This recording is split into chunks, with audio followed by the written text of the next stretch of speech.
Eu queria ler esse textinho aqui da aula 2. Esse texto aqui é sensacional, meus irmãos. Eu acho isso aqui. Eu não conseguiria uma melhor forma de resumir isso aqui. Isso aqui foi extraído da gramática do Estélio Rega. Eu vou ler aqui, tá?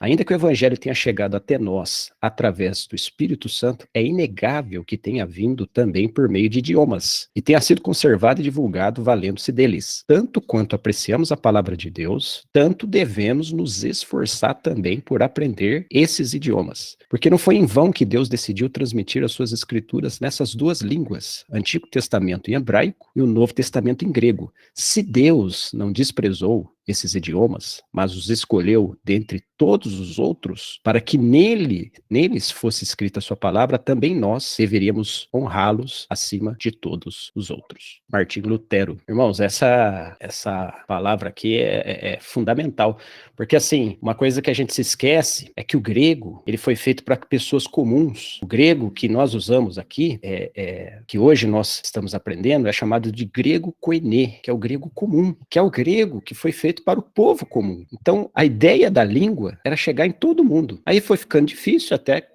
a língua depois, o koiné em si, morrer, né? Não existir mais o grego koiné. E hoje, para você chegar separado para pessoas eruditas, ou grandes mestres, ou coisa desse tipo, ele foi feito para todo irmão, o irmão mais simples, o irmão da época em que o grego era a língua mundial, né? Inclusive, na gramática de Estélio Rega, fala que o grego, para sua época, era muito mais do que o inglês é para nós hoje, como uma língua universal que todo mundo deveria saber, né? E o inglês hoje já é uma coisa obrigatória, né? A gente, quase que as empresas, na hora de contratar, exigem até que a gente saiba inglês, mas o grego, naquela época, era mais abrangente, ele era mais acessível, ele era mais comum do que o inglês hoje. Então, nós temos que tentar chegar nessa origem. A gente vai ver depois uma passagem, depois eu vou ler uma passagem para vocês, do como a língua grega, ela ajuda muito na leitura da Bíblia, tá? Então, vamos lá. Queria só também falar um pouquinho sobre isso aqui, tá, pessoal? O grego, ele é variável no texto do Novo Testamento. Por incrível que pareça, o grego mais simplório, o grego mais fácil, é o grego do Apocalipse, tá? E o grego de João. E o grego mais rebuscado, mais, assim, você vê, mais culto, é o grego de Lucas e do autor de Hebreus. E por que Pedro está aqui? Porque Pedro, ele usa muito do dialeto ático, que vem do grego clássico. Olha que interessante na sua epístola. Tem traços do dialeto ático. Então, mesmo usando o grego koiné, o Novo Testamento, ele tem suas nuances, tem as suas diferenças no texto. Eu achei isso muito interessante, tá? Dos quais o texto do autor de Hebreus e de Lucas são os textos mais altos, são os textos mais escritos assim de forma mais rebuscada, mais culta. Talvez seja por isso também que de pessoas que creiam ou acreditam que o Hebreus possa ter sido escrito por Lucas ou transcrito por Lucas através de um outro autor, né? Mas tem muito disso. Hebreus e Lucas, tanto no seu evangelho quanto no Atos e no autor de Hebreus, tem umas similaridades nessa questão. E aqui, pessoal, eu acho que cabe aqui a gente fazer uma revisão do alfabeto. Aliás, alguém memorizou o alfabeto? Eu memorizei a musiquinha, só que reconhecer as letras ainda é difícil pra mim. Mas a musiquinha eu sei. Você conseguiu com a musiquinha? Essa musiquinha tá ajudando, hein? Muito boa! Eu tô cantando ela desde sábado passado. 50%. 50%? Bom, muito bom, muito bom. Você já consegue ler 50%. Não, memorizei, mas eu não consigo identificar uma coisa com a outra ainda, mas devagarzinho vai. Devagarzinho vai, né? Vamos lá, vamos rever? Eu vou falando aqui e você pronuncia consigo mesmo, tá? Só pra gente não perder o hábito de sempre pronunciar o alfabeto, tudo bem? Vamos lá. Alfa, beta, gama, delta, epsilon, zeta, eta, teta, iota, kappa, lambda, xi, ômicron, pi, rho, sigma, não, desculpa, rho, Faltou um mini, né? mi, ni, o mi, que fala com o biquinho, né? Mi, ni. Agora sim, si, ômicron, pi, rho, sigma, tau, y, phi, ri, psi, ômega. Beleza, pessoal? Pessoal, hoje nós vamos aprender as vogais. Deixa eu ver o tempo aqui. Nós vamos aprender as vogais. Também temos que decorar isso aqui, tá? É fundamental. O grego tem 7 vogais, tá? E existem vogais longas e breves e vogais dúbias. Ou seja, ela pode ser tanto breve quanto longa. Por que nós temos que aprender as vogais? Porque se você não aprender exatamente as vogais, você vai pronunciar errado primeiro, né? Você vai pronunciar E quando deveria pronunciar E. Você vai pronunciar O quando deveria pronunciar O. E além disso, você não vai saber colocar o iota subscrito ou iota adscrito, que nós vamos aprender hoje, tá? Que faz parte dos ditongos. O iota subscrito, ele só vai aparecer longas. Então, nós temos que aprender aqui quais são essas vogais. Então, essas são as vogais. Alguém poderia se pronunciar essas vogais para mim? Alguém pode pronunciar, friend? Vou tentar aqui. Por favor. Às vezes eu vou confundir o eta com Não tem problema. alfa. Ótimo. Esse aqui, eta. A segunda você falou eta? Eta. Na verdade, a segunda é epsilon. Então a outra é eta. Isso. Iota. Isso, my friend. Muito bom. Ômicron. Exatamente. Aí também as pessoas confundem muito essa letra com a última. Ômega. Isso. A friend falou até o ômega já na pronúncia mesmo correta, né? Ômega. Muito bom, muito bom. Aqui vale destacar a diferença entre o epsilon e o eta, é justamente nisso. O epsilon, ele é uma vogal breve. O eta é uma vogal longa. Agora nós colocamos ali o ômicron e o ômega. O ômicron é uma vogal breve. Então, geralmente ela vai ser pronunciada de forma aberta, parecida com sol, por exemplo, sabe? Alguma coisa assim, como se tivesse um leve acento agudo na letra. Não acentuado demais, mas um leve acento agudo. Tanto no E do epsilon, quanto no O do ômicron. Tá? Eu tô fazendo aqui a correlação fonética do epsilon, que se pronuncia como um E com acento agudo, e do ômicron, como se pronuncia com um O com acento agudo. Aí o eta e o ômega não se pronunciam com acento agudo, tá? Então você vai pronunciar ele fechado, como se tivesse um acento circunflexo. Então, E pro eta, E, epsilon, O pro ômicron, O pro ômega, ok? Deu para entender? Deu para sacar? Vamos lá. Então, nós temos aqui esse quadro, tá?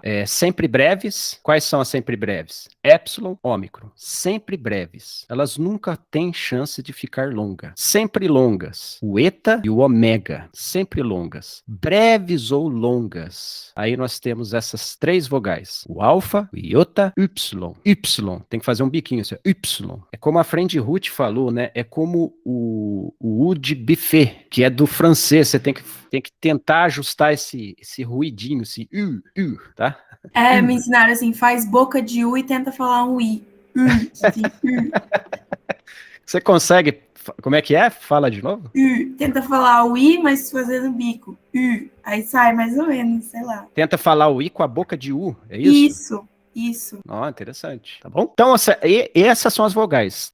Com esse entendimento, a gente já consegue fazer a leitura. Com o alfabeto, esse entendimento das vogais, a gente já começa a fazer a leitura correta do alfabeto, tá? Agora nós vamos falar um pouquinho dos ditongos. Eu queria que alguém pronunciasse essa letra aí. Isso que está escrito aí. Essa aí aqui para ver. Eu. Mas isso aí são 2 vogais. E aí se pronuncia, na verdade, eu. Alguns falam que é eu, mas a gente vai ver aqui que uma das escolas defende que a pronúncia tem que ser eu, por causa justamente desse final, que é um eu, né? Tá? Então isso aqui é um ditongo, pessoal. É um ditongo da letra eta com a letra Y. Aqui nós temos os ditongos. Então é muito importante saber isso aqui. Isso aqui também, se possível, decorar, tá? Isso aqui vai ficar em PDF, depois vocês consultam, mas é muito importante, tá? O ditongo alfa e iota se pronuncia como um pai, tá? O ditongo epsilon e iota se pronuncia eixo, peixe, tá? Aqui não tem como você colocar um acento, tá? Mas ele é mais breve, eixo, né?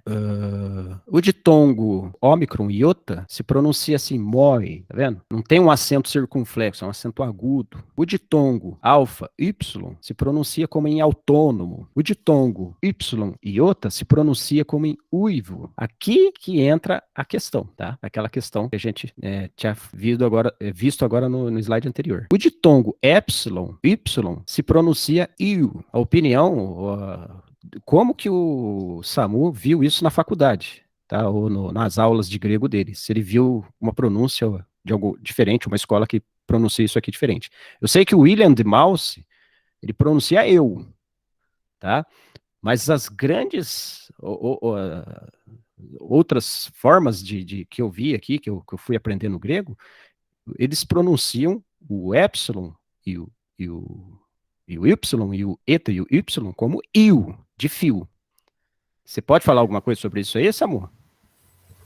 Então, meu professor, Marcos de Almeida, e o Lourenço, eu tive aula com o Lourenço também, né, quem escreveu a gramática. Eles... Ah, que legal. Como assim? Como é que eu posso dizer? Eles não eram também dogmáticos nas pronúncias, né, como o Fred disse, né. São muitas escolas, então tinha momentos que eu via até os meus professores falando de um jeito, depois na hora que eles iam falar da outra hora, eles falavam de outro. Aí os alunos ficavam, mas professor, você não falou de outro jeito agora, né? Ele falou, gente, é que é complicado mesmo, isso não é tão simples assim, tá? Eles tinham o costume mesmo de falar eu, mas eu lembro que foi dito sim que algumas escolas mesmo falam esse you, é isso aí. É um pouco difícil, né? Mas eles no dia a dia, assim, escapava mais o eu. O eu, né? Mas, como o Fred disse, tem essa pronúncia, assim, do eu. Ah, legal. E o ômicron Y se pronuncia U. Beleza aqui, gente? Iota subscrito, isso aqui é importante, porque o iota subscrito, pessoal, ajuda numa série de coisas, entre elas, descobrir o dativo. Ah, mas o que é o dativo? O dativo é um caso, que nós vamos estudar ainda mais para frente, tá? Aqui, essa parte de caso do grego que me deixa maravilhado com a língua. Não importa a ordem da palavra, você tem que saber o caso dela. Você sabendo o caso dela, você consegue fazer a tradução, saber quem é o sujeito, quem é o objeto direto, quem é o objeto indireto, quem é o vocativo. Isso aqui é tremendo. Isso aqui evita, inclusive, que você manipule o texto. Tá? Porque alguém poderia, por exemplo, trocar a ordem do texto, mas ele teria um trabalho a mais. Ele teria que trocar a ordem do texto e trocar o caso do texto. Então, isso aqui eu penso que seja uma das formas do grego, assim, das melhores, assim, que me impressionou na língua grega, é essa coisa do caso, que ainda a gente vai estudar. Hoje a gente tem que entender o que é o iota. Oi? Então, só rapidinho, Fred, desculpa interromper. Não, fala. Seja bem-vindo. Essa questão aí eu acho muito importante reiterar para os irmãos, que eu sei que o Fred vai falar isso, né, mas só introduzindo, talvez tentar explicar um pouquinho o que o irmão quis dizer, né? Que aqui no português, quando a gente vai determinar quem está fazendo a ação, quem está recebendo a ação, é simplesmente pela ordem, né? Mas no grego, a terminação da palavra é quem vai determinar isso. É por isso que o interlinear, ele também não é tão bom.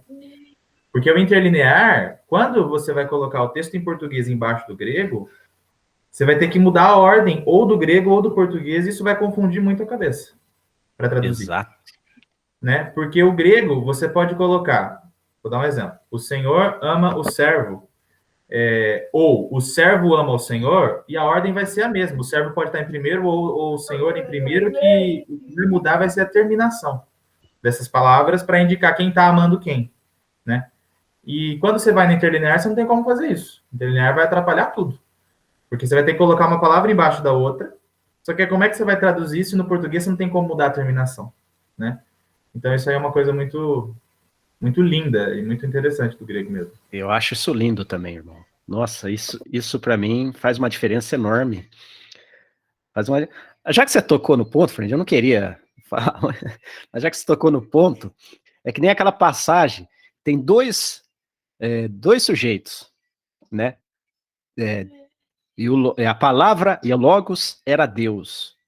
Ali, meus irmãos, parece que o grego, eu não sei se foi de propósito, eu sinto uma proposição nisso, um design nisso, que parece ali que você pode traduzir que Deus era o logos, mas também pode falar que o logos era Deus, porque tem dois sujeitos ali. A gente vai ver isso mais para frente, inclusive tem Bíblia, que não fala que no princípio era o verbo era Deus, no princípio era o verbo estava com Deus, e o verbo era Deus. Mas também pode ser, e Deus era o verbo. Parece que essa coisa, o grego ajuda a juntar essa junção do pai e do filho, de uma forma bela, tremenda. A gente vai ver isso, é muito curioso isso aí que o Fred falou, é maravilhoso. De verdade, isso aí é maravilhoso. Maravilhoso. Muito bom. Iota subscrito, pessoal. Então nós temos que aprender o iota subscrito. Ele é muito importante para identificar o dativo, entre outras coisas. Eu acho que essa talvez seja uma das mais importantes, tá? Ele vai ser muito utilizado com esse fim. E a gente vai aprender depois o que é dativo, não será hoje, tá? Mas é bom você saber que existe esse cara aí chamado dativo. Como funciona? É considerado um ditongo impronunciável. Então ele é um ditongo, tá? Mas você não pronuncia a segunda letra. Aliás, o iota subscrito, que seria uma espécie de letra. Olha como fica. Ah, tá. Somente aparecem vogais longas, então é importante você saber quais são as vogais longas, tá? E aqui temos um exemplo do iota subscrito. É como se tivesse o iota do lado, mas ele fica subscrito, tá? Isso foi um avanço, foi uma evolução da língua, tá? Então nós temos o alfa com iota subscrito, nós temos o eta com iota subscrito e nós temos o ômega com iota subscrito. Aí eu pergunto para vocês, qual é a pronúncia do primeiro ditongo? Esse iota subscrito serve como um acento ou ele vai mudar completamente o som? Tipo, fica um aizinho, um ai, sei lá. Aí ele fica só um A mais forte, assim. Tem essa função de acento e ele não muda. Não. Ele não muda a fonética, ele só muda a grafia. Okay. Então você vai pronunciar A. Normal. Esse alfa aí, esse alfa com iota subscrito é A. Ele não é pronunciável. O iota subscrito não se pronuncia. Como é que é, friend? Não altera a fonética. Não altera o som. Da letra. Não altera o som. Ele é muito útil para identificar o dativo. Porque o dativo faz uso do iota subscrito. Porque aquilo que o Samuel falou, as letras gregas, no português, a gente tem aquele famoso sujeito, verbo, complemento. E eles têm uma ordem. Se você mudar a ordem, você pode adulterar o sujeito. Você pode quebrar o sujeito, pode quebrar o complemento. No grego não existe isso. E no grego existem os casos. E existe um dos casos dele que trabalha muito com o iota subscrito, que é o caso dativo. Só que ele não se pronuncia, ele não altera a pronúncia. Porque aí, por exemplo, se ele fosse pronunciado, eu teria que pronunciar foneticamente ai, ei, oi, mas não. Então, você só vai conseguir identificar o dativo na grafia. O iota subscrito na grafia, tá? Ele não está, por exemplo, em nenhum tipo de pronúncia e ele não é uma letra. O iota subscrito, ele não é uma letra. Ele nunca vai ficar do lado da letra como se fosse um iota normal. Se o iota normal estiver do lado da letra, você pronuncia. Som de I, né? O nosso I aqui do português. Mas no subscrito, ele não se pronuncia.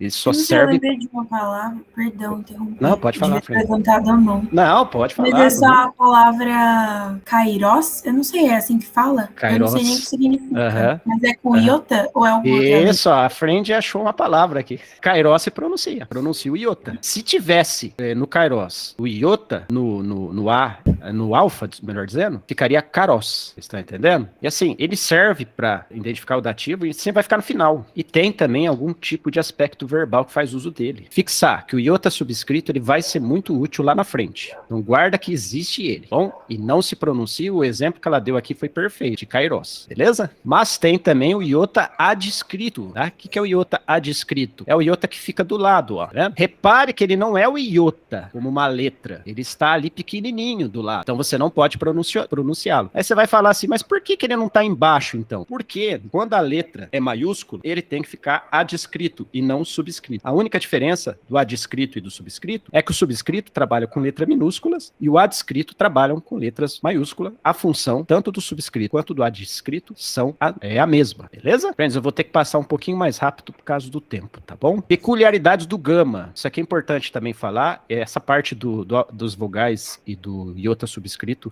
espero que vocês revejam, tá? Depois, nessa aula, revejam também e tentem decorar, tá bom? Agora uma coisa do gama que a gente tem que aprender também hoje, não pode passar, é isso aqui, ó. Antes de guturais, o gama mantém tá escrito errado, é sua grafia, não gráfica, né? Sua grafia intacta, mas se pronuncia com som de N do nosso português. Vocês vão entender. O que tá escrito aí, pessoal? Alguém consegue ler para mim a palavra grega? Pode ler, se arrisque mais. Angelos. Mas onde tá o ni aí, para você falar angelos? Onde tá o ni? Quando dois gamas estão juntos, um tem som de ni. Exatamente, frente, exatamente. Por isso que na hora de transliterarmos, temos que transliterarmos da segunda forma, que tá ali embaixo, tá vendo? Olha a segunda forma de transliteração. Lembrando que não estou traduzindo, estou transliterando, tá?